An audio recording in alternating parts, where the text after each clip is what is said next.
Salut et bienvenue à tous dans cette formation dédiée à la création des sites web en HTML5 et en CSS3. Alors, la fois dernière, nous avons essayé de voir un peu quelques balises HTML5. Alors, pour la séance d'aujourd'hui, je vous avais promis de pouvoir pratiquer. Vous savez, c'est en forgeant qu'on devient forgeron. Je peux beau vous donner en fait toutes les théories du monde, mais si on ne pratique pas, vous allez tout oublier. Alors voilà pourquoi aujourd'hui la vidéo ne sera pas trop longue comme d'habitude, parce que nous allons juste un peu pratiquer, mettre en pratique ce que nous avons vu la fois dernière. Alors sur ce, je ne vais pas utiliser Sublime Text, mais nous allons utiliser des éditeurs de texte en ligne. Pour ceux qui suivent aussi les cours de C++, ce qui est donné toujours plutôt dans cette chaîne, nous avons vu qu'il existait des compilateurs en ligne. Alors, il en est aussi de même pour les éditeurs de texte. Alors, sur ce, premièrement, nous avons l'éditeur de texte en ligne, JSFiddle. Je vais vous mettre le lien dans la description, comme ça vous allez pratiquer en même temps que moi. Alors, c'est un éditeur de texte en ligne. Alors, comment ça fonctionne? Une fois que vous saisissez le test, soit c'est à l'immédiat, donc en temps réel, ou soit c'est après quelques secondes que vous aurez le résultat en temps réel. Alors, et en deuxième lieu, nous avons CodePen. Nous avons CodePen. C'est ce que je vais utiliser dans ces tutoriels. Voilà, vous cliquez sur le premier lien. Et là, Start Coding. Voilà. Alors, pour aujourd'hui, nous allons premièrement écrire une structure de base d'une page HTML5 et puis réutiliser aussi des balises que nous avons vues la fois dernière. Alors, imaginez que dans votre page web, vous souhaitez afficher une liste ordonnée des langages de programmation, autrement dit des langages informatiques. Alors, sur ce, comment nous allons nous y prendre? Alors, nous allons commencer d'abord par une structure de base d'une page HTML5. En premier lieu, nous devons indiquer à notre navigateur que nous allons utiliser de l'HTML5. Alors, pour ce faire, nous devons utiliser une balise qui s'appelle la balise doctype. Donc, voilà, je vais ouvrir la balise. Un point d'exclamation, je vais mettre mon point d'exclamation et puis écrire doctype. Attention à ne pas mettre l'espace entre le point d'exclamation et puis doctype. Alors, je vais enchaîner avec l'HTML et je ferme. Déjà, cette instruction suffit pour dire à notre navigateur que je vais utiliser de l'HTML5. Alors, après ça, je dois dire à mon navigateur que ceci est un document HTML. Pour ça, je vais utiliser la balise pair qui est la balise HTML. Alors, voilà. Déjà comme ça, plutôt l'ordinateur sait, ou soit le navigateur sait que nous allons utiliser l'HTML5 et notre document est un document HTML. Alors, nous allons maintenant dire à notre page quelles sont ses caractéristiques. Notez que ces caractéristiques ne sont pas visibles à l'œil nu directement au niveau de nos utilisateurs, sauf la balise title et puis aussi l'icône de notre page web. Mais l'icône, nous n'allons pas le voir maintenant, nous allons le voir un peu plus loin. Mais pour aujourd'hui, nous allons juste nous limiter sur la balise title et puis la balise meta charset pour dire quel encodage nous allons utiliser pour l'affichage de chaînes de caractères de notre page web. Alors, tout ça est au sein de la balise head. Alors, la balise head, c'est une balise qui est dit pair.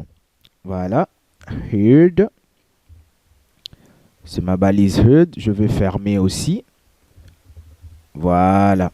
Et là, je ferme pour dire tête. Et là, à l'intérieur, je vais commencer avec la balise meta. La balise meta. Et puis son attribut charset. Charset.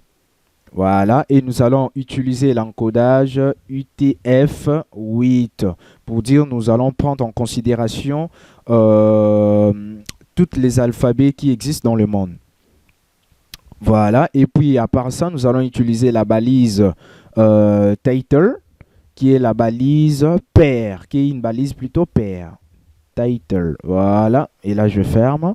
Et puis ici, je vais écrire mes langages, de programmation. Voilà, mes langages de programmation. Ou soit, langage de programmation, c'est plus simple. Langage de programmation. Alors, maintenant, nous allons écrire le code de notre page HTML. Pour ça, nous allons utiliser la balise Birdie. Alors, c'est une balise pair, Birdie. Voilà. Je vais fermer. Birdie. Pardon. Birdie. Voilà. Alors, déjà, cette instruction, ou soit cette balise, suffit pour dire à notre navigateur que ce qui sera au sein de cette balise sera utilisé ou soit sera considéré comme étant le corps de notre page HTML. Voilà. Et maintenant, je vais mettre un titre au-dedans ou soit au niveau du corps de ma page HTML et non la page qui sera utilisée au niveau de l'onglet du navigateur. Mais je précise le titre de la page HTML. Alors, pour ça, je vais utiliser la balise du niveau 1, c'est-à-dire H1. Voilà, je vais utiliser la balise du niveau 1. Tac, j'ouvre H1 et là, je ferme, je réouvre. Et puis, pour fermer ma balise. OK. Alors, dans cette balise, je vais mettre comme titre programmation, ou soit mes langages de programmation. Mes langages de programmation. Voilà. Vous voyez que tout est écrit maintenant en temps réel, mais après quelques secondes, il faut préciser. Et maintenant, ici, nous avons déjà notre titre qui est là. Et nous souhaitons maintenant afficher une liste de nos langages de programmation. Vous voyez? Ou soit, voilà, pour faire la différence avec la balise title, nous allons écrire juste mes favoris. Voilà, mes favoris. Voilà. Ou soit, attendez, tac, tac, tac. Mes langages favoris, comme ça. Ça a un peu du sens. Favoris. Voilà. Mes langages favoris. Alors, pour afficher des éléments comme titre, nous allons utiliser deux nouvelles balises. Alors, nous avons en HTML deux manières d'afficher une liste. Nous avons premièrement une liste à puce, c'est-à-dire là, la classification ou soit la classification des éléments en fait nous importe peu. Donc on utilise le plus. Et nous avons aussi une liste ordonnée. Cela veut dire la manière dont vous citez vos éléments, c'est-à-dire la classification de vos éléments sera prise en compte. Je m'explique. Pour une liste à puce, nous allons utiliser la balise OL. Voilà, c'est une balise pair. Et là, je vais fermer OL. Et comme vous voyez, il n'y a rien. Pourquoi? Parce que je n'ai pas encore cité mes éléments. Déjà, cette balise suffit à dire à notre navigateur que ce qui sera au sein de cette balise seront des éléments. Alors, pour indiquer maintenant à notre navigateur que ceci est un élément d'une liste, nous allons utiliser encore une fois une nouvelle balise qui est une balise pair, c'est la balise LI. Voilà. Et là, je ferme. C'est au sein de cette balise que nous allons citer maintenant notre élément. Par exemple, je vais utiliser le HTML. Je vais citer par exemple en premier lieu le HTML5. Vous voyez que la balise OL, c'est une balise numérotée ou soit une balise ordonnée. Vous voyez que le premier élément commence directement avec l'indice 1. Je vais juste copier-coller pour ne pas perdre trop de temps. Tac, je colle là. Et ici, je vais mettre du CSS 3. Vous voyez directement que l'indice est incrémenté. L'indice de notre liste est directement incrémenté automatiquement. Vous voyez ici, le CSS a l'indice 2. Et ainsi de suite, je vais mettre par exemple tous les langages web. Donc, j'ai le JavaScript. Le JavaScript. Et après ça, le PHP. Voilà, le langage éléphant.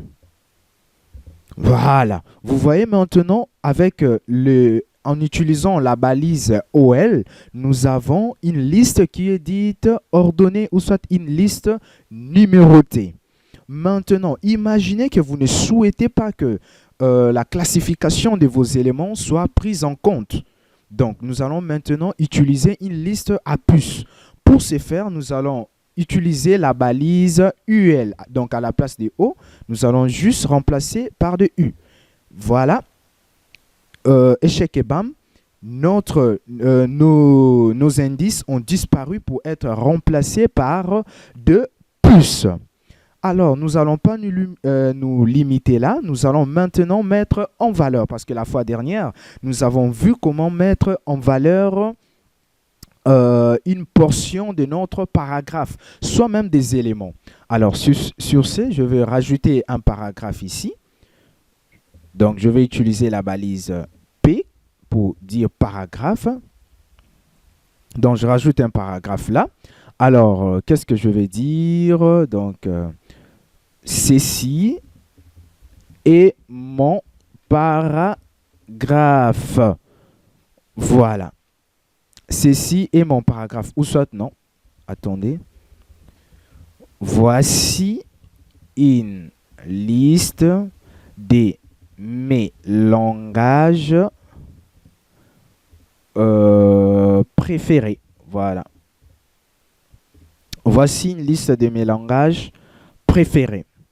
Alors, nous souhaitons maintenant mettre en valeur langage. Donc, je vais mettre ça en valeur. Et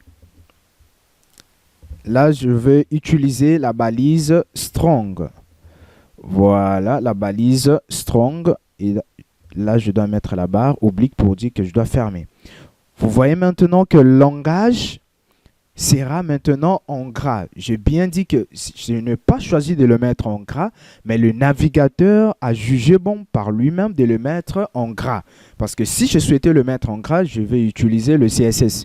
Mais ici, le navigateur lui-même, il s'est dit de pouvoir le mettre en gras pour signaler que le langage est très, très important. Alors, à part strong, je pouvais aussi utiliser la balise EM. Voilà. Alors, ici, d'une manière générale, le navigateur va se dire, et voilà, là, comme il est dit important, je vais le mettre en italique. J'ai bien dit d'une manière générale. Mais pour le mettre en italique, je pouvais bel et bien le faire en CSS. Alors, voici, nous sommes maintenant à la fin de notre vidéo pour cette journée. Nous avons essayé d'utiliser une structure de base d'une page HTML5. Et puis là, nous avons essayé encore d'expliquer une fois de plus chaque balise. Et nous avons essayé aussi d'afficher en liste à puce et puis liste ordonnée nos langages préférés. Alors, je vous invite vivement à pouvoir pratiquer avec moi pour que nous puissions être dans une même longueur d'onde. Alors, sur ce, je vous donne rendez-vous le mardi prochain. Et pour ceux qui aimeront suivre le cours C++, je vous donne le rendez-vous le vendredi. Alors, sur ce, je vous dis ciao, ciao.